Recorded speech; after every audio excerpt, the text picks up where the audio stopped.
Kali ini saya akan memperkenalkan sebuah pukulan ataupun salah satu pukulan yang ada di Kyokushin Karate yang namanya Seiken Tsuki.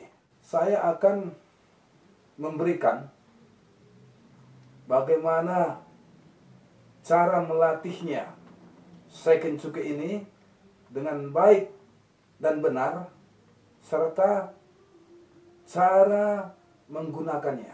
Apabila kita bertemu lawan yang bobot tubuhnya lebih besar dan lebih kuat daripada kita, terkadang pukulan ini, pergelangan tangan ini kesleo ke bawah dan dia tidak tahan.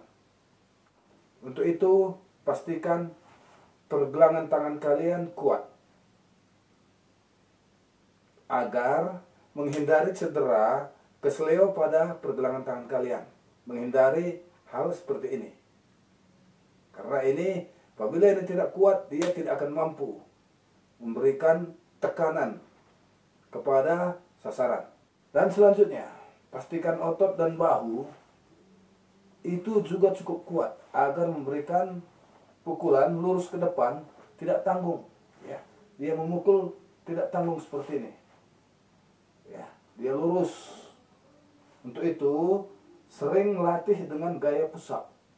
Nah, cara push up yang baik dan benar itu untuk Kyokushin Karate harus biasakan menggunakan kepalan tinju agar ini terbiasa menahan bobot tubuh, dan juga pastikan pada saat mendorong tubuh, melakukan push up, mendorong tubuh, pastikan siku kalian sampai lurus. Jangan tanggung, jangan setengah-setengah, jangan tanggung, maksimalkan, habiskan. Baru tarik lagi. Ya, sorong lurus. Ini cara saya melatih tangan saya, khususnya pergelangan, siku dan bahu, agar tekanan dan dorongan itu kuat. Cukup kuat untuk melakukan serangan kepada lawan yang bobotnya ataupun tubuhnya lebih kuat dari saya. Kemarin saya sudah share video workout. Silahkan lihat bagaimana saya menggunakan cara-cara push up. Seiken Tsuki ini menggunakan kepalan tinju. Dan tepatnya disebut kento ataupun mata tinju. Antara mata tinju, jari tengah dan jari telunjuk. Ini disebut kento dalam bahasa karate, Kyokushin Karate ataupun karate dimanapun ini disebut kento. Nah, ini juga harus rutin dilatih. Apabila ini kurang dilatih, begitu kita membenturkan atau menyerang sesuatu benda yang keras, dampaknya ini sangat terasa. Rasa benturannya itu di tangan juga terasa, dan 3 hari baru sembuh apabila ini kurang dilatih. Jadi ini semakin sering dilatih akan semakin lebih baik. Cara menyerang Seiken Tsuki ini ada 3 arah. Kalau tengah itu disebut Chudan, kalau atas disebut Jodan, dan bawah disebut Gedan. Misalnya, saya melakukan serangan Seiken Chudan Tsuki. Sorong ke depan, lurus, telah arahkan tepat 1 titik sasaran. Bukan 2, melainkan 1. Arahkan tepat ke bagian 1 titik di sini. Bukan di sini atau di sini, tapi 1 titik di bagian dada. Pada saat melakukannya, perhatikan tangan kanan di bawah ketiak dan telapaknya menghadap ke langit. Dan sikunya tarik jauh ke belakang seperti anak panah. Semakin jauh ditarik ke belakang, maka daya lontarnya juga semakin jauh ke depan. Sekarang saya akan mempraktekkannya secara perlahan. Arahkan pukulan ke tengah, tarik tangan kirinya, serang tangan kanan. Di saat pertengahan ini, tangan kanannya diputar sebelum mencapai 1 titik sasaran. Sama halnya tangan kiri, Sorong tangan kiri, tarik tangan kanan, dan putar sebelum menyampai pada titik sasaran. Terkadang bagi yang pemula itu sering sekali melakukan, dia menyerang begitu sampai baru dia putar. Sampai baru dia putar. Itu salah. Yang benar, sebelum menyampai tujuan, dia sudah diputar. Sebelum sampai tujuan, dia sudah diputar. Arahkan tepat pada satu titik sasaran ke arah dada. Ini saya melakukannya dengan cara lambat. Pastikan pada saat menyerang siku kalian ini lurus. Jangan ditekuk. Lurus. Pastikan lurus satu titik sasaran. Sekarang saya akan melakukan 10 kali serangan Seiken Chudanseki. 1, 2, 3, 4, 5, 6, 7, 8, 9, 10. Terus, pada saat melakukan serangan Seiken Chudanseki, sorong tangannya atau lontarkan tangan kanannya telak ke arah dada lawan, namun pastikan dada kalian tidak sorong seperti ini. Ini kelihatan jelek. Dada tetap kontrol, lurus ke depan. Ya. Sama halnya. Sekarang saya menyerang tangan kiri. Pastikan dadanya selalu ke depan. Dadanya ke depan. Bukan serong, ini jelek. Pastikan dadanya tegak ke depan dan bahunya jangan naik. Santai, bahunya santai. Bahunya jangan naik. Pastikan santai. Dan sikunya pastikan lurus. 1, 2, 3, 4, 5, 6, 7, 8, 9, 10. Menggunakan kepala tinju, mata tinju, jari telunjuk, dan juga mata tinju, jari tengah. Menyerang bagian atas, namanya Seiken Jodansuki. Arahkan ke bagian kepala lawan. Sekarang perhatikan, saya perlambat 2 kali gerakan. 1, 2. Sekarang 10 gerakan dengan cara cepat. 1, 2, 3, 4, 5, 6, 7, 8, 9, 10. Menyerang bagian dada dan kepala teorinya sama. Memutar tangan sebelum sampai tujuan. Putar tangan sebelum sampai tujuan. Begitu juga menyerang bagian bawah yang disebut Seiken Gedansuki.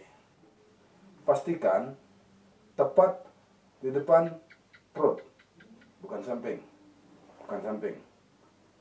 Ini 2 sasaran.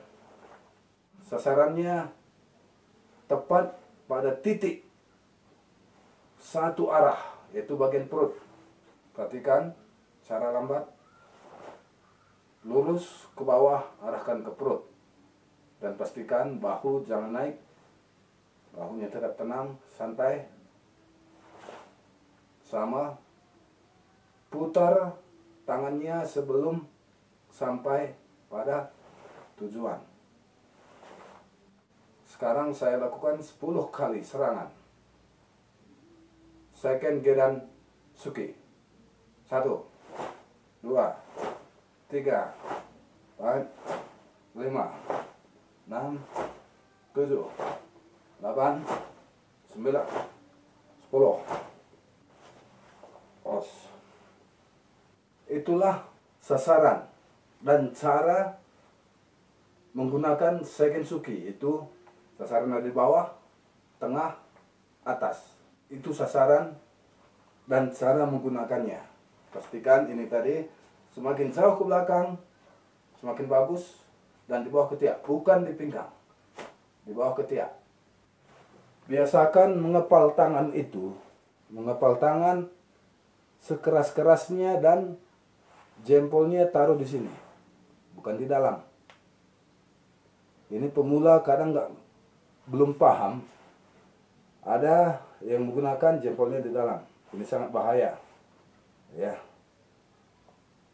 Ataupun jempolnya di sini.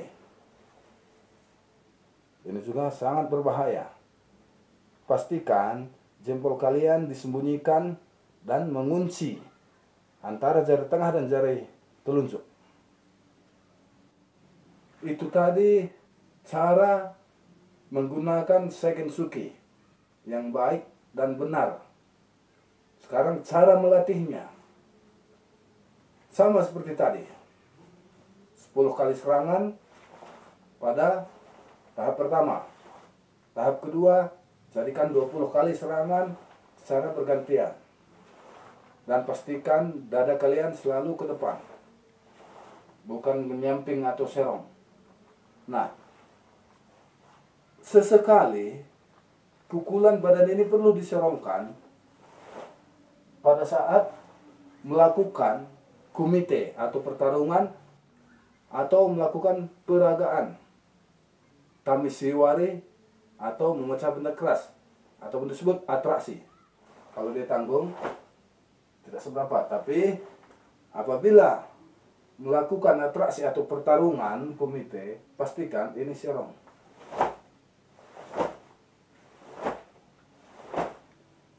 Ini pada saat melakukan pertarungan ataupun sedang menyerang benda keras, itu tidak boleh tanggung. Nah, tapi pada saat latihan dasar melatih tangan, pastikan ini bahu selalu kontrol ke depan, arahkan lurus dan tetap tenang. Walaupun tetap tenang lurus, pastikan kecepatan dan kekuatan itu seimbang.